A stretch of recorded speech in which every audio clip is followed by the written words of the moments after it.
আসসালামু আলাইকুম। আজিজা সেলাই ঘরে আপনাদের সবাইকে স্বাগত। মেশিনে কিভাবে সুতা ভরে সেটাই আপনাদের মাঝে আজকে শেয়ার করব। নতুনদের জন্য খুবই দরকার এই ভিডিওটা। তাহলে শুরু করা যাক। প্রথমে সুতাকে ওখানে ঢুকিয়ে দিলাম, দিয়ে একটার পর একটা ঘাট আছে।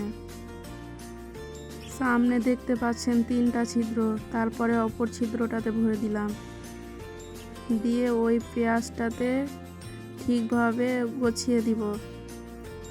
তারপর ওপরে একটা ছিদ্র আছে ওখানে ঢুকাবো, দিয়ে ওই সাইডে একটা আছে ছিদ্র আছে ওখানে ঢুকিয়ে তারপরে বাম দিক থেকে সুতা ঢুকাতে হবে সূচে।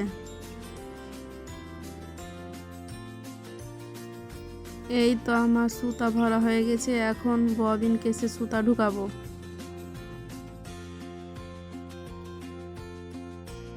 আমি কিভাবে ববিন কেসে সুতা ঢুকালাম আপনারা তো দেখতেই পাচ্ছেন।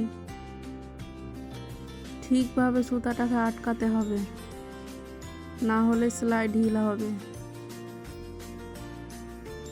এবার ববিন কেসটাকে ভিতরে ভরে দিব। একটা শব্দ হবে, আওয়াজ হবে। এই তো এবার উঠিয়ে নিলাম সুতাটা। এখন সেলাই করে দেখাবো আপনাদেরকে। অবশ্যই পারবেন একবার দেখলে। এখানে একটা কাপড় নিয়েছি সেলাই করার জন্য। গিট দেওয়ার জন্য ওই সাইডে দুবার চাপ দিলে গিট বসে যাবে।